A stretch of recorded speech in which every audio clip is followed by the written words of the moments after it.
አርሲ ሰላምናት ኑና ተመልከቱ ሲሉ አስተዳዳሪው ተናገሩ። አቡነ ሩፋኤል ከኃላፊነታቸው ይነሱልን ሲል የአሶሳና አካባቢው ሀገረ ስብከት ጠይቋል በደብዳቤ ማለት ነው። አርሲ ላይ የተገደለው ሰው ነው እንጂ በግ አይደለም። ማን እንዳደረገው አወቅን። አሁን ሊቀ ጳጳሱ መንፍቀዋል። ሰላም ኦርቶዶክሳውያን ባለማህተቦች እንደምንቆያችሁ እንደምናረፈዳችሁ ነው። ዛሬም በሌላ ቪዲዮ በሌላ አጀንዳ ተመልሼ መጥቻለሁ። በዛሬው ቪዲዮአችን በዛሬው መናገሪያ አጀንዳችን የሚሆነው እንግዲህ በአቡነ ሩፋኤል የተነሳውን ነገር ሁላችሁም ታውቃላችሁ ብዬ አስባለሁ። በዛ ዙሪያ ላይ ብዙ ሰዎች ሀሳብና አስተያየታቸውን እየሰጡ ይገኛሉ። እንዲሁም ደግሞ ብፁዕ አባታችን አቡነ ጴጥሮስ የተናገሩት ንግግር አለ። እሱን አብረን የምንመለከት ይሆናል። እስከ ቪዲዮ መጨረሻ አብራችሁን ቆዩ። ቪዲዮን ከመመልከታችሁ በፊት ላይክ፣ ሼር፣ ሰብስክራይብ ማድረጋችሁ እንዳዘነጉ። ወደ ቪዲዮ።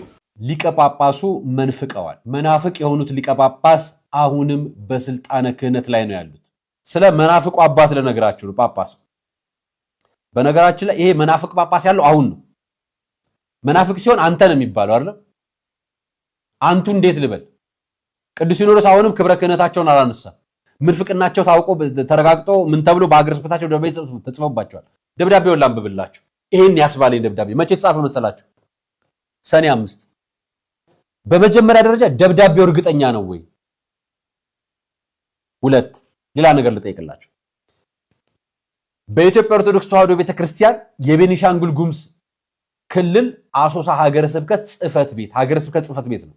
ይሄ ጽሕፈት ቤት ደብዳቤ የሚወጣው አንደኛው በብፁዕ አቡነ ሩፋኤልና በሀገረ ስብከቱ ስራ አስኪያጅ ነው ደብዳቤ የሚወጣው። ለቅዱስ ሲኖዶስ ጽሕፈት ቤት፣ ለመንበረ ፓትርያርክ ልዩ ጽሕፈት ቤት፣ ለመንበረ ፓትርያርክ ጠቅላይ ቤተ ክህነት ጽሕፈት ቤት አዲስ አበባ። ጉዳዩ ሀገረ ስብከታችን ሊቀ ጳጳስ ብፁዕ አቡነ ሩፋኤል በደልና ግፍን በተመለከተ ይሆናል። ብፁዕ አቡነ ሩፋኤል በደልና ግፍ አድርሰውብናል ተብሎ ነው ቅሬታ የቀረበው። ባለ 7 ነጥብ ቀርቦባቸዋል። ከቀረበባቸው ጉዳዮች መካከል አነሳላችኋለሁ። እኛ አባት እንደምታውቁት ወለጋ ላይ ደብዳቤ ወጥቶባቸዋል። ደብዳቤው ማህበራዊ ሚዲያ ላይ ተሰራይቷል። የወርቅ ጽላት ሰርቀዋል፣ እሳቸው መረከባቸውን ተረጋግጧል። ቅዱስ ሲኖዶስ ምርመራ ያደርግልን በአስቸኳይ ሲሉ የወለጋ ሀገረ ስብከት የሚገኙ ምዕመናንና የሀገረ ስብከቱ ጽሕፈት ቤት ኃላፊዎች ደብዳቤ ጽፈዋል። ለመንበረ ፓትርያርክ ጽሕፈት ቤት ደብዳቤው ተጻፈው ቆይቷል። እኛም ዝም አልናችሁ። ምክንያቱም ቅዱስ ሲኖዶስም ጉዳዩን ስራ እየሰራበት ነው ብለን ስለምናምን በወቅቱ መረጃውን ሰምተን ነበር። በኋላ ምን አረጉት? እዛው ጠቅላይ ቤተ ክህነት ውስጥ ያሉት እነማን እንደሆነ አይታወቁም። ለትዝታው ሳሙኤል ላኩለት። መናፍቅ ጳጳስ አለ የምንላችሁ የእውነት ነው፣ የውሸት አይደለም። የቤተ ክህነት የውስጥ አጀንዳን የጳጳስን የውስጥ አጀንዳን የሚሸጥ ሰው ካለ እዛው ቤተ ክህነት ሰራተኛም የሆነ ጳጳስም የሆነ አንዱ አካል መናፍቅ ሰው አለ ማለት ነው። የቤተ ክርስቲያንን ውድቀት፣ የአባቶችን መዋረድ፣ የቤተ ክርስቲያን ስርዓትን መጣስ የሚፈልግ አካል አለ። በነገራችን ላይ ወለጋ ብቻ ነው እንዴ ንዋያተ ቅድሳት የተሰረቀው? አይደለም እኮ። ትግራይ ውስጥ የተሰረቁ ንዋያተ ቅድሳቶች ብዛታቸው ስንት ነው? አማራ ክልል የተሰረቁት ብዛታቸው ስንት ነው? በዚህ በቅርብ ዓመታት በደረሱ ጦርነቶች ንዋያተ ቅድሳታቸው የተዘረፈ የቤተ ክርስቲያን ጽላትና ንዋያተ ቅድሳቶች በጣም ብዙ አይደሉ እንዴ? ስንቱ ተዘረፈ? እንኳን ቤተ ክርስቲያን መስጊድ ተሰርፎ የለ እንዴ? ልምጣላችሁ ወደዚህኛው ጉዳይ፣ ወደ ብፁዕ አቡነ ሩፋኤል ጉዳይ። በነገራችን ላይ ሀገረ ስብከቱ ነው መናፍቅ ብሎ የጠራቸው። እንዴት እንዳለ ልንገራችሁ። ብፁዕ አቡነ ሩፋኤል ከ2010 ዓ.ም ጀምሮ በቅዱስ ሲኖዶስ ውሳኔ ተመድበው ሀገረ ስብከታችን እያስተዳድሩ እንዳሉ ይታወቃል። ይሁን እንጂ በሚያስተዳድሩበት ወቅት በቤተ ክርስቲያን ዶግማና ቀኖና ትውፊት ጥሰት፣ ዶግማ ቀኖና ትውፊት ጥሰት፣ ዶግማ መጣስ ማለት መናፍቅ ማለት ነው። ቀኖና መጣስ ማለት ስርዓት መጣስ ነው። ዶግማ የጣሰ መናፍቅ ነው የሚባለው። የማይሻር የማይለወጥ ማለት ነው። በደብዳቤያቸው ነው የገለጹት። ይሄን የዶግማ የቀኖናና የትውፊት ጥሰት እና የአስተዳደራዊ ጉዳዮች ከፍተኛ አሰራር ክፍተት በማሳየታቸው ምክንያት በ2012 ዓ.ም በሕዝበ ክርስቲያኑ ዘንድ በቀረበ አቤቱታ መነሻነት ወደ ሀገረ ስብከታችን እንዳይመጡ ሕዝቡና የሀገረ ስብከቱ ጽሕፈት ቤት ነው የጻፈው። በውይይት ጥፋታቸውን አስተካክለው የቤተ ክርስቲያኑን ሕግ አክብረው በአስተዳደር ጉባኤ የተሰጣቸውን አባታዊ ኃላፊነታቸውን እንደሚወጡ ቃል ገብተው ስራቸውን ቀጥለው ነበር። 2012 ደብዳቤ ተጽፎባቸው ነበር። ቀኑን አጥሰው ያዳቆነ ሰይጣን ሳያቀስ አይለቅም ይባላል አይደል? 2012 ላይ ቀኑን አጥሰዋል መናፍቅ ሆነዋል ብለው ደብዳቤ ሰጥቷቸው እታረማለሁ ብለው ተመልሰው ጳጳሱ ነው እዛው ሾሟቸዋል። በምንፍቅናቸው አላገለሏቸውም ወይ ደግሞ ቀኑን አጥሰጧቸው ገዳም እንዲገቡ አላረጓቸው። ሱባኤ አርሞ እንዲሁ አልተደረጉ። በቃላቸው ብቻ ያሉ ያዳቆነ ሰጣ ሳያቀስ አይቀልም። ዛሬ ሁለተኛ ደብዳቤ በ6 ዓመት ልዩነት መልሰው ጻፉባቸው። 7 ሀገረ ስብከት ሊቀ ጳጳስ ይመሩ ነበር። አሁን ያን ሀገረ ስብከት ነበር የሚመሩት። አትመሩም ተባለው። ማን ያላቸው? ህዝቡና የሀገረ ስብከቱ ከራሳቸው ቀጥሎ ያሉ ስራ አስኪያጅ ጀምሮ ነው ያሏቸው። ብፁዕ አቡነ ሩፋኤል ከኃላፊነታቸው ይነሱልን ሲል የአሶሳና አካባቢው ሀገረ ስብከት ጠይቋል፣ በደብዳቤ ማለት ነው። እንግዲህ ለሲኖዶሱ በላከው ዝርዝር መረጃም ጉዳዮችን አንስቷል። ለብዙዎች እንዲደርስ ሼርና ኮፒ ሊንክ አድርጉ።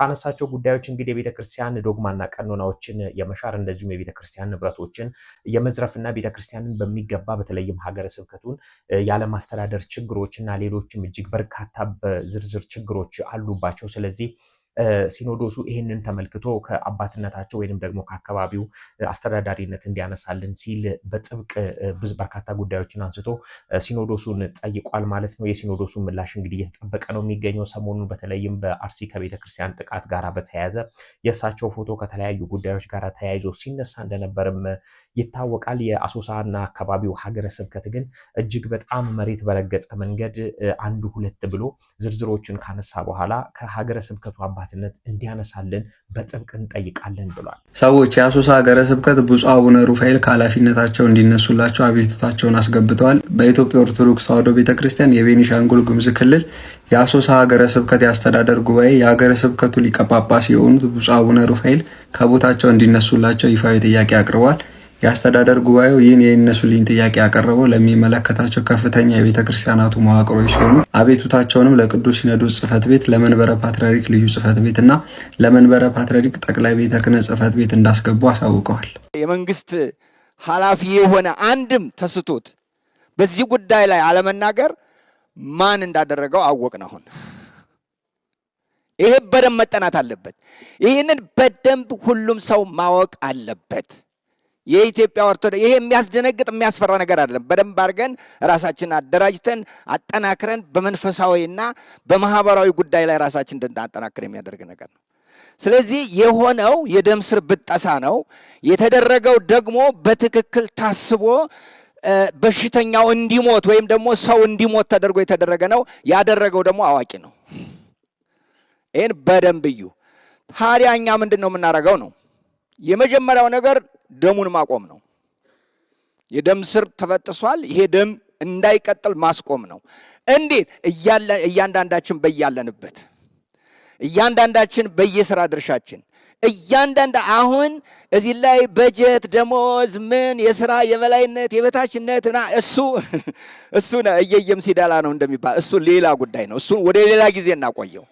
እዚህ ላይ ከሌ ተበድያለሁ በድሎኛል እሱን እናቆየው። ስለዚህ ሁላችሁም እዚህ በቤተ ክርስቲያን ኃላፊነት ያላችሁ ቋንቋ የሚሳባችሁ ዘር የሚሳባችሁ ምንም በሉት ምን ከቤተ ክርስቲያን ውጭ የምታገኙት ነገር ነገም አይደል ዛሬ ራሳችሁ ታጡታላችሁ። ስለዚህ እያንዳንዱ ሰው ይሄንን የደም ማስቆም ስራ መስራት ነው። እንዴት? በቅዱስ ሲኖዶስ ውሳኔ መሰረት። እንዴት? ቅዱስ ሲኖዶስ ቤተ ክርስቲያን አንድ ናት ብሎ አዋጅ አውጇል። እነዚህ ሰዎች ህገወጥ ናቸው ብሎ አዋጅ አውጇል። መንግስት ህጋዊ ናቸው ብሎ በየቦታው እየሰጣቸው። እንግዲህ በዚህ ሰው ዙሪያ ላይ ዘረኛ ነው የምንልበት ምክንያት እየሰማነውና ያየነው ነገር ነው።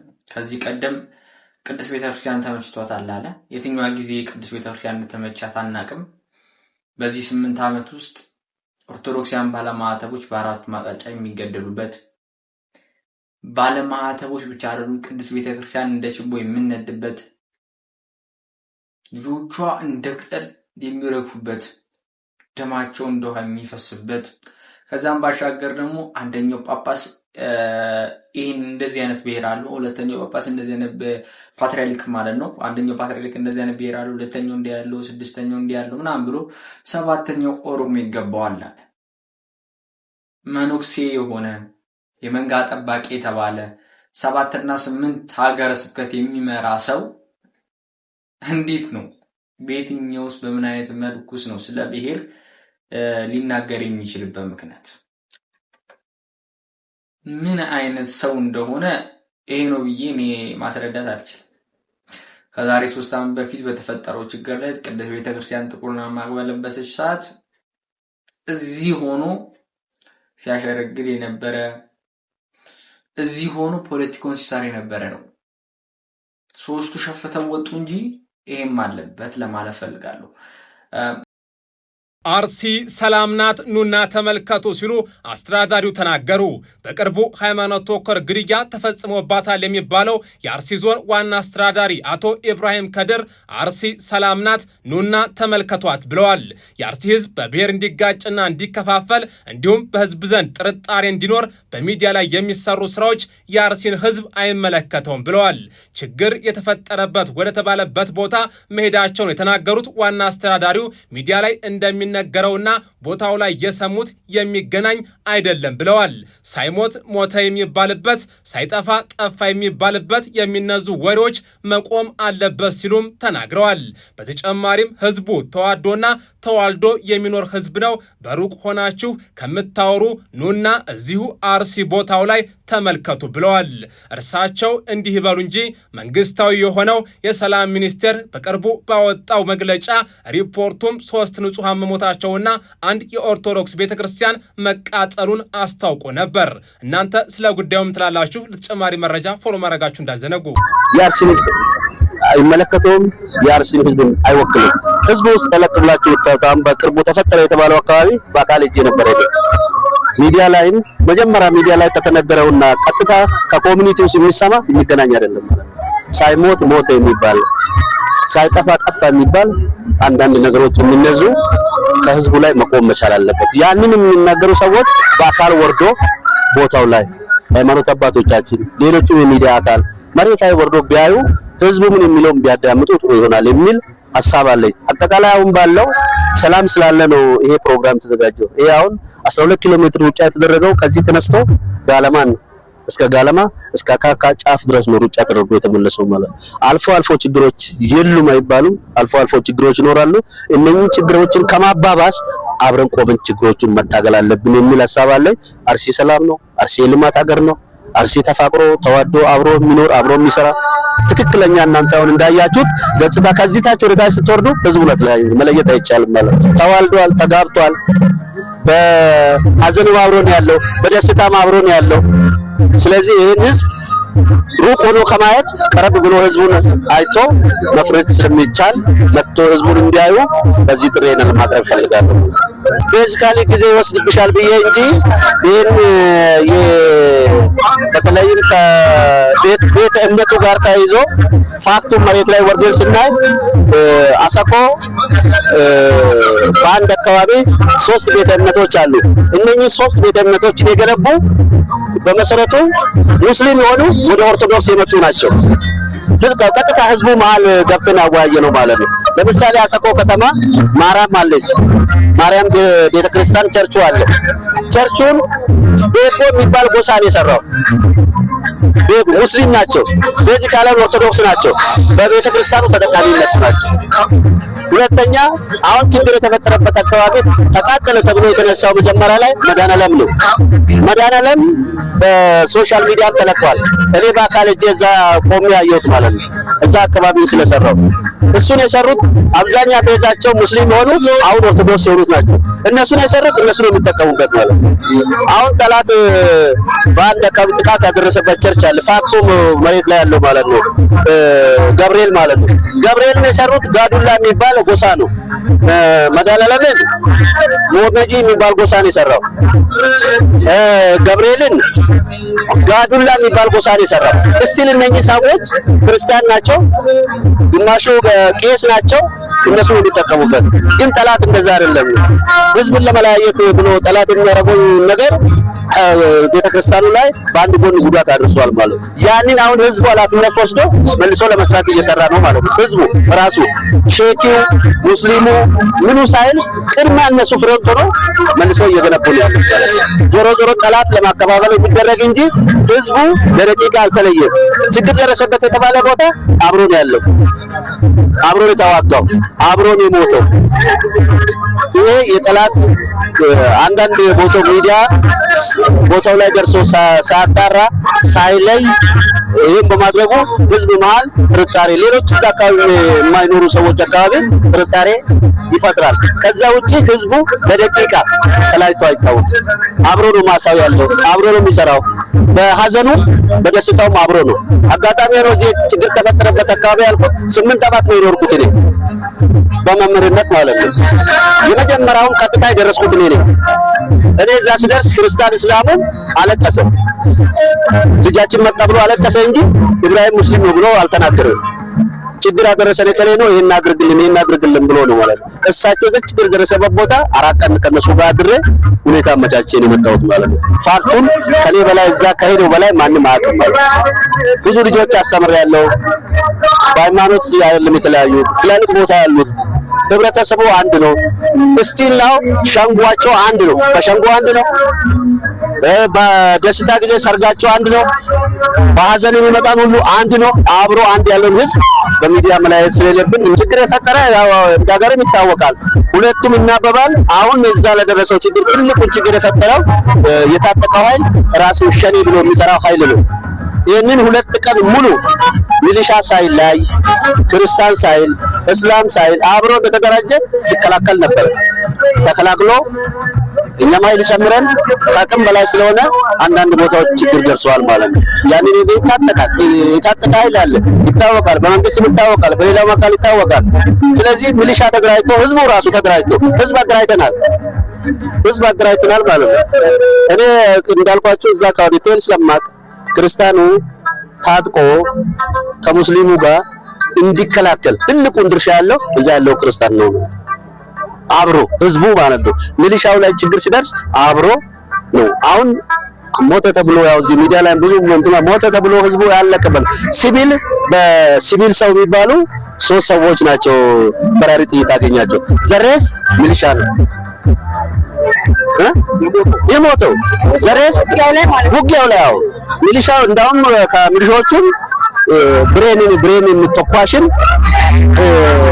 ሽፋን ከኋላ ሽፋን የሚሰጡ ብሬን ተኳሽ ሽፋን የሚሰጡ 5 ሚሊሻ ነው የሞተው። ሚሊሻ ማለት ነው። ዘሬስ ምንም ማቃቸው እኔ አብራቸው ነበርኩት በመራሪ 3 ሰው ሞተ።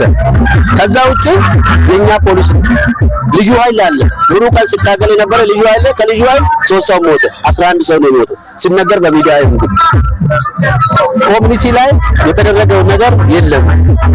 ችግር ብለን ያየነው ምንድነው? እርስ በርስ ጥርጣሬ ስለተፈጠረ በአንድ ጎን ቸርቹ ላይ ጉዳት ደርሷል። እሱም መልሰን መገንባት አለብን ብለን ኃላፊነት ወስደን ህዝቡ ገንዘብ እያዋጣ ብሎኬት እየገዛ እኛም ከዚህ ከቡሳ ጎኖፋ ለ28 ወረዳ አድርሰን በፊት በእንጨት የተሰራውን ቸርች በብሎኬት ሙሉ ኳሊቲ አድርገን እንመልሳለን ብለን እንደ ዞናችን ተዋይተን እየሰራን ያለው አጠቃላይ ስፖርት ሲዘጋጅ ታሳቢ ያደረገው ትልቁ ነገር አርሲ የሰላም ሀገር ነው ትልቁ መታወቅ ያለበት። ሌላው ስፖርቱ ሲዘጋጅ አርሲ በቆጂ የብዙ አትሌቶች ማፍለቂያ ናት። ብራንድ የሆኑ እነ ደራርቱ ቱሉ ብራንድ የሆኑ የነ ጥሩነሽ ዲባባ እነ ጅጋዮ ዲባባ ፋሚሊ እነ ኃይሌ ገብረስላሴ አርሲ ውስጥ ነው። ቀነኒሳ በቀለ አጠቃላይ ትላልቅ አትሌቶች ዛሬ በዓለም ደረጃ በአፍሪካ ደረጃ በዓለም ደረጃ አገራችን ኢትዮጵያ ባንዲራዋ ከፍ ብሎ እንዲታይ ያደረጉ ትላልቅ አትሌቶች የመነጩት የወጡት ከዚህ ህብረተሰብ ነው። ያንን ምክንያት በማድረግ ነው ስፖርት ለ5ኛ ዙር እዚህ ሊዘጋጅ የቻለው። ይሄ ስፖርት በመዘጋጀቱ የምናገኘው ትላልቅ ጥቅሞች አሉ።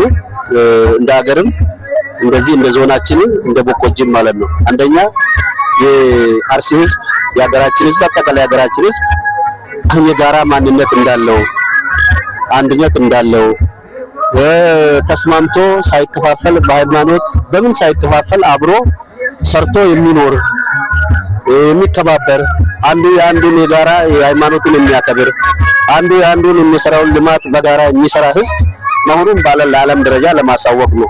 ሁለተኛ ተኪ አትሌቶችን ማፍራት አለብን።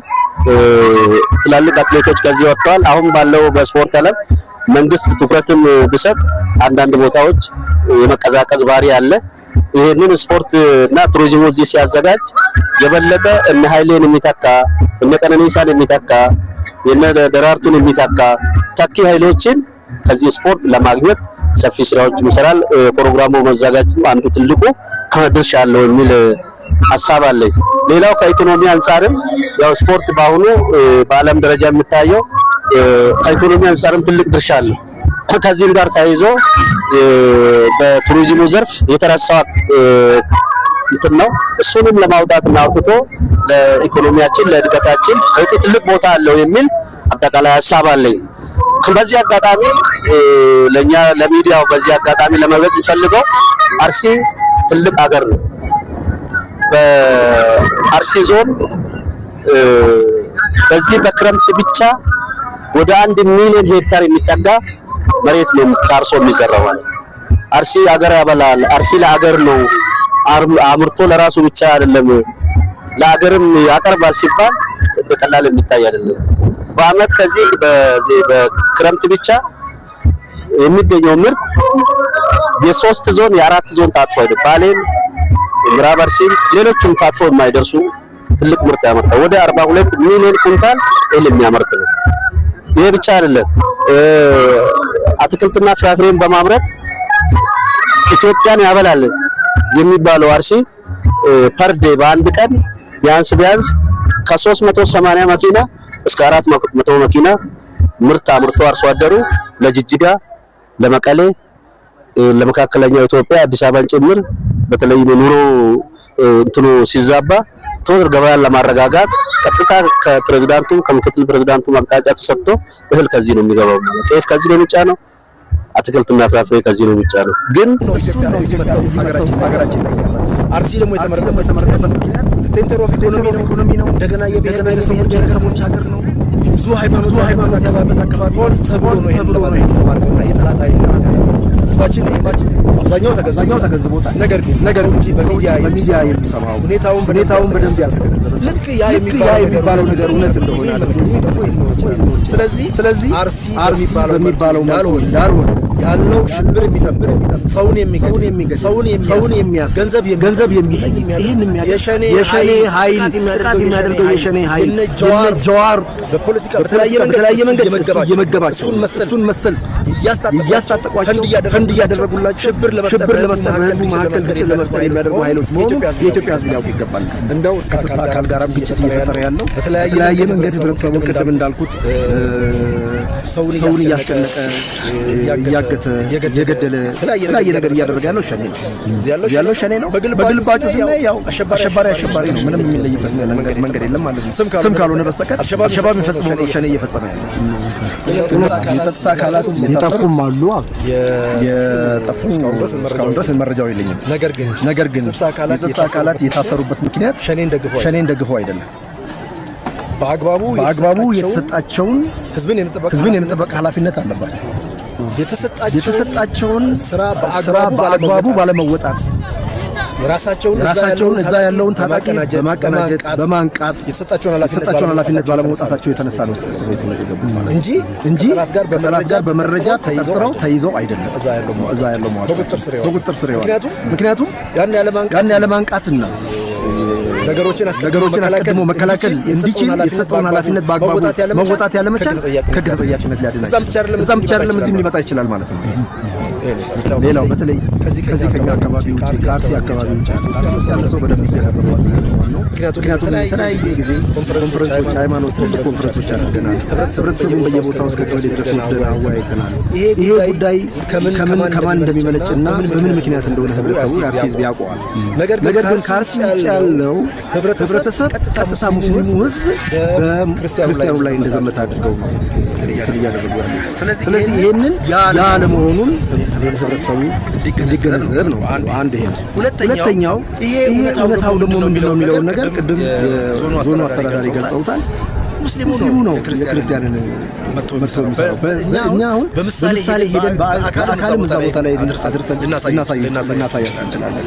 ክርስቲያኑ ነው መስጊድን እየሰራ ያለው አርሲ ውስጥ ህዝቡ ጋር አይደለም ችግሩ ያለው። ይህችን ፖለቲካ ለማድረግና አገር ለማፍረስ የተሰጣቸውን ተልዕኮ ለመፈጸም የሚሄዱ አካላት ናቸው ህብረተሰቡ ላይ ኢትዮጵያ። ይህንን ደግሞ ሃይማኖት አባቶች ጋር ከአባገዳዎች ጋር ከሀገር ሽማግሌዎች ጋር ከደሴቶች ጋር ከተለያዩ ከወጣቶች ጋር በመሆን ህዝቡን በማስተባበር ወደ አንድ እንዲመጣ በማድረግ ጥረት እያደረገ ነው። ስለዚህ ይህን ጥረታችን ደግሞ የሚመለከቱ በተለይ ድርሻ ያላቸው ሊደግፉን የሚችሉ ይህን ከማስረጽ አኳያ ሚዲያ በጣም ከፍተኛ ኃላፊነት አለበት ማለት ነው። በሀገር ውስጥ ወታደሩ ብቻ አይደለም ሰላምን የሚያመጣው፣ ሌላ ደግሞ የመንግስት ተወካዮች ብቻ አይደለም ሰላምን የሚያመጣው። ሚዲያ እውነትን በመዘገብ ትክክለኛውን ነገር ለህብረተሰብ በማስተዋወቅ እነኚህ ችግር ጠማቂዎች የሚጠቀሙበትን አጀንዳ እና ፕሮፓጋንዳ በመቀልበስ ስራዎች ሚዲያዎችም ልትደግፉን ይገባል። ምክንያቱም የሀገር ሰላም ቀላል ነገር ስላልሆነ፣ ሰላም ሲኖር ነው ሰው መኖር የሚችለው፣ ልጅ ወልዶ ማሳደግ የሚቻለው፣ አስተምሮ ለቁም ነገር ማብቃት የሚቻለው ሰላም ሲኖር ነውና በዚህ እናንተ ልትረዱን ይገባል። አርሲ ላይ የተገደለው ሰው ነው እንጂ በግ አይደለም። ፍትህ እንፈልጋለን። ማን እንዳደረገውም ደግሞ መንግስት መልስ እንዲሰጠን እንፈልጋለን። አክሱም አካባቢ ያሉ ወንድሞቼና እህቶቼ የቁም እስረኛ ሆነው አሉ። በቁም እየገደሏቸው ነው ያሉት የቀድሞ አምባገነኖች። እነሱንም ጨምሮ ደግሞ መንግስት ለፍርድ እንዲያቀርብልን እንዲጠየቁልን። ሬሳ መቀበር ብርቅ የሆነበት ከተማ፣ መጠጥ መጠጣት ቀላል የሆነበት ከተማ፣ አክሱም የሚባል የምድር ጀሃነም የሆነችባቸው ለሙስሊም እህቶችና ወንድሞች ፍትህ እንፈልጋለን። ወላሂ ከናንተ ፍትህ አንፈልግም። መንግስት ስላለ መንግስት ለሙስሊሙ ህብረተሰብ ፍትህ እንዲሰጥ እንፈልጋለን እንጂ ከዚህ የበለጠ እኮ ስሜታዊ የሚያደርግ የለም። አገር ትጠፋለች ስሜታዊ ከሆንክ። ከሰላት በላይ ምን አለ? አልጋ ላይ ታመን እኮ ቆመን ካልቻልን ቁጭ ብለን እንድንሰግድ እኮ ታዘናል። ቁጭ ብለን ካልቻል ተደግፈን እንድንሰግድ ታዘናል። ተደግፈን እንኳን ካልቻል በአይናችን አጠቃቅሰን እንድንሰግድ እኮ ታዘናል። ይሄን ከመከልከል በላይ ምን አለ? ግን አገርን መጠበቅ አለብህ። ሲደመር ኢሞሽናል የምትሆኑ ማን ላይ ነው? እዛ መንግስት አለ ወይስ የለም? ብዙ የምታያቸው ነገሮች አሉ። ስለዚህ ለነዚህ ፍትህ እንጠይቃለን።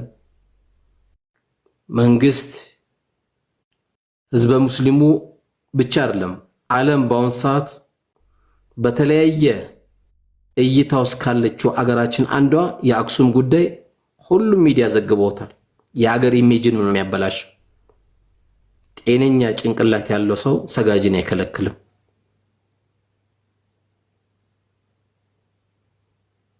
ስለዚህ ይሄን ወደፊትም እንጠይቃለን። ለኛ አርሲ ላይም የተገደሉት በቁም ደግሞ የተገደሉትም አክሱምም በቁም ገሏቸዋል እንዳይሰግዱ ተብሏል። ሁለቱንም ፍትህ መጠየቅ ግዴታችን ነው። በየትኛውም አጋጣሚ ያላችሁም ደግሞ በሰላማዊ መንገድ መጠየቅ እንኳን ከመንግስት ከጎረቤት ጋር መጣላት አይጠበቅብንም። ምክንያቱም ይሄን የሚሰሩት ብዙውን ጊዜ ይታወቃሉ። ፍጹም የሃይማኖት ሰዎች አይደሉም። ፍጹም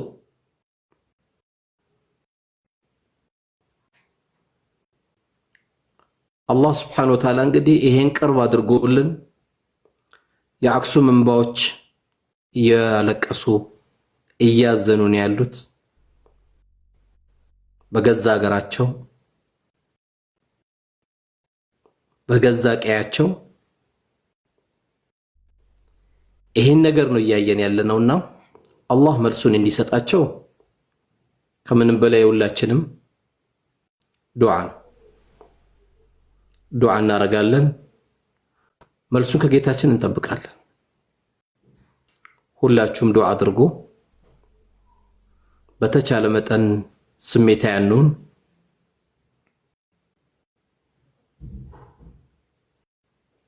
በእንደዚህ መልኩ ስንደማመጥ ብዙ ነገሮችን በጋራ እናስተካክላለን። ሜዳችን ሰፊ ነው። ብዙ ክፍተት አለብን። ሙስሊሙን ጥለህ የትም አትደርስም። ኦርቶዶክሶችን ጥለህ የትም አትደርስም። ማንም ወደደም አልወደደም ሀገራችን ነው፣ እምብርታችን ነው ያለችው። ገና ብዙ ይጠበቅብሃል። ሰው ለሚወልደው ልጅ እኮ ያስባል። ምን ጥዬለት ነው ለልጅ የሚሄደው? ቢያንስ ሰላምን ጣለለት። ሰላም ካለ ነገ ያገኘዋል። ጥሩ አስተምረው። ለትምህርቱም ደግሞ ሰላም ይፈልጋል። ጥሩ ተመራማሪውን ሰላም ይፈልጋል። ከተለኮሰ በኋላ ተመልሰው በጣም አስቸጋሪ ነው። አላህ የክብሪት የሚጠብቅልን በጣም ከባድ ነው። ለዚህ ነው ነብዩ አለይሂ ሰላቱ ወሰለም አላህ ለሰው ልጆች ሁለት ትልልቅ ነገሮችን ሰጧቸዋል። በአብዛኛው የሰው ልጆች ግን ይታለሉበታል አሉ። አብዛኛው የሰው ልጆች ይታለሉበታል አሉ። እሱ ምንድነው? ጤንነትና ትርፍ ጊዜ ነው አሉ። ኒዕመታኒ ነው ያሉት። ሁለት ጸጋዎች ነው ያሉት።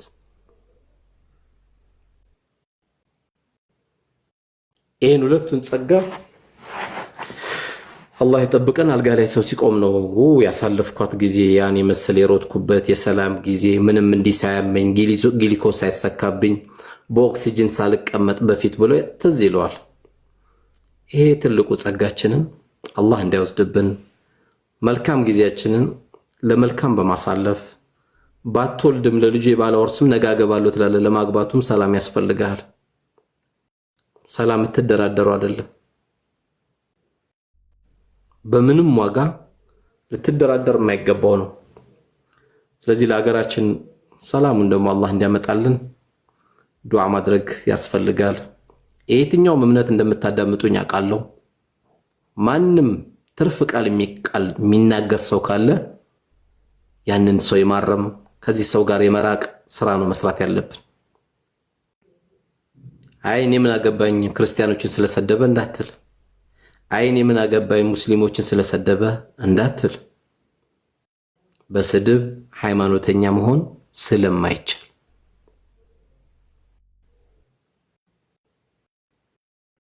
ከዚህ በላይ ደግሞ የአንድ ሃይማኖተኛ ሰው መገለጫው መሬት ላይ በሚወርድበት ጊዜ የሚታይበት ነገር ነው።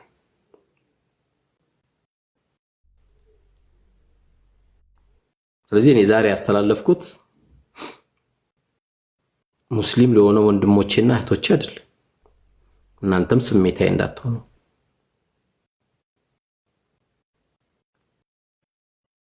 ክርስቲያንን ወክላለሁ ብሎ አንድ ሰው ስለተሳደበ እንዳትሳደቡ። ጠብህ መሆን ያለበት ከሰውየው እንጂ ከክርስቲያኖች መሆን የለበት። ይሄ የሚሳደብ ውሸት ዜና የሚያመጣ ላይፍ ጋር ገብቶ የተለያየ ስድቦችን የሚሳደብ መጀመሪያ መሳደባለሁ ብሎ ስለሆነ የጀመረው ከመሳደብ ውጪ ጭንቅላቱ ሌላ የለውም። ያለችው አንድ ጭንቅላት ናት። አንድ ጭንቅላቱም ስድብ ናት። ከየት ያምጣ? ከዛ ውጪ መሆን አይችልም። ስለዚህ ሙስሊም ወንድሞቻችንም የሚከሰቱ ነገሮች በጣም ስሜት ያደርጋሉ። በነብዩ አለይሂ ሰላቱ ወሰለም ያሉ ንግግር አለ። ليس الشديد بالسرعة إنما الشديد يملك نفسه عند غضبه። ጀግና ሰው ማለት ሰውን ታግሎ የሚጥል ሳይሆን በሚቆጣበት ጊዜ ራሱን የሚቆጣጠር ነው ስላሉ ብዙ የሚያስቆጡ ነገሮች አሉ። ብዙ ወላዋዮችን ታያለ፣ ብዙ አስመሳይ ሰዎችን ታያለ። ብዙ እነዚህ ሰዎች እኮ ለሀገር ትልቅ ሰው ነው የምትላቸው በዚህ ሰዓት ነው የምታያቸው ትንሽ እንደሆኑ። ስለዚህ እኛ ምንጊዜም በሀገራችን በሚከሰት ሙስሊም ይሁን ፕሮቴስታንት ይሁን ዋቄ ፈታ ይሁን ክርስቲያን ኦርቶዶክስ ይሁን ማንም እንደ አራ ሃይማኖት የለውም ቢባል ለምን ይነካል? ማንም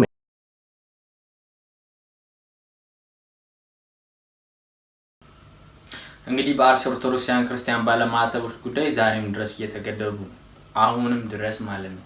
ትናንትና አንድ ካህን ከቤታቸው ወስደው አርደው ገለው ወደሚያገለግሉበት ደብር ልከዋል ሬሳውን ማለት ነው።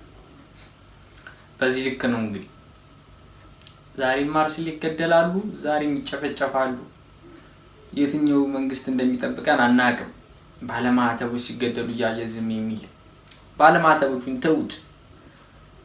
ሌላው ነገር ቀርቶ ዜጋው ነው አይደለም ለምን እንደማይጠብቅ አናቅም። ብዙ ምልልሶች ማድረግ አንፈልግም። ግን የአርሲ ኦርቶዶክሲያን ባለማዕተቦች የምንቆጥረው ሬሳቸውን ሳይሆን ሰማዕትነታቸውን ብቻ ነው። አዎ ሬሳነታቸውን አይደለም ሰማዕትነታቸውን ነው የምንቆጥረው።